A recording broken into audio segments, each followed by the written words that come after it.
আবারও আন্তর্জাতিক মুদ্রা তহবিলের IMF সহায়তা পেল পাকিস্তান। এবার দেশটির জন্য 7 বিলিয়ন বা 700 কোটি ডলারের ঋণ অনুমোদন করেছে IMF। প্রথম ধাপে পাকিস্তানকে তাৎক্ষণিকভাবে 1 বিলিয়ন বা 100 কোটি ডলার দেওয়া হচ্ছে।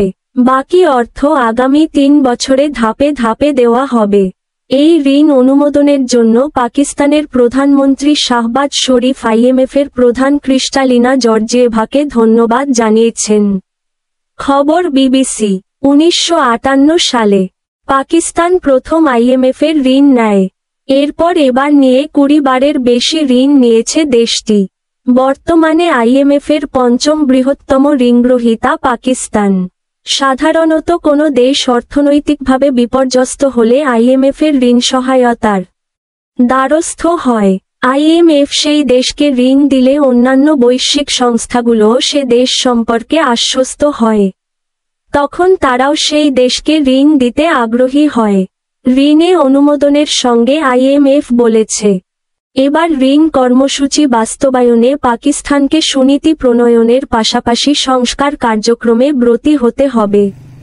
অর্থনীতিকে স্থিতিশীল ও ঘুরে দাঁড়ানোর মতো সক্ষম করতে হলে এর বিকল্প নেই।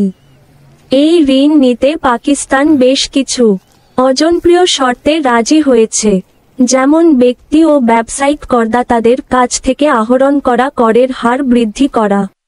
যদিও পাকিস্তানের অর্থমন্ত্রী মুহাম্মদ আওরঙ্গজেব জুলাই মাসে ফাইন্যান্সিয়াল টাইমসকে বলেন, কর আদায় বৃদ্ধির পথে পাকিস্তানের সবচেয়ে বাধা হল রাজস্ব বোর্ডের দুর্নীতি।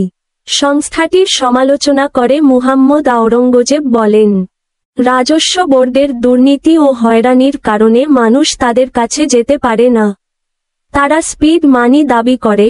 অর্থমন্ত্রী মনে করেন, এটা হতে পারে না। এদিকে পাকিস্তান অঙ্গীকার করেছে, IMF-এর কাছে তারা আর ঋণ চাইবে না। গত বছরও পাকিস্তান IMF-এর 3 বিলিয়ন বা 300 কোটি ডলারের ঋণ সহায়তা বা বেইল আউট পেয়েছে। তখন পাকিস্তানের অবস্থা ছিল শোচনীয়। ঋণ পরিশোধের ক্ষেত্রে খেলাপি হয়ে যাওয়ার আশঙ্কা ছিল তাদের। সেই সঙ্গে বিদেশি মুদ্রার রিজার্ভ কমতে কমতে 1 মাসের আমদানি ব্যয় পরিশোধের মতো জায়গায় নেমে এসেছিল। 2023 সালে IMF-এর ঋণ পাওয়ার পর পাকিস্তান সৌদি আরব ও সংযুক্ত আরব আমিরাতের কাছ থেকেও ঋণ সহায়তা পেয়েছে। তখন পাকিস্তানের প্রধানমন্ত্রী শাহবাজ শরীফ বলেছিলেন, অর্থনীতি স্থিতিশীল করতে বেইল আউট গুরুত্বপূর্ণ ছিল।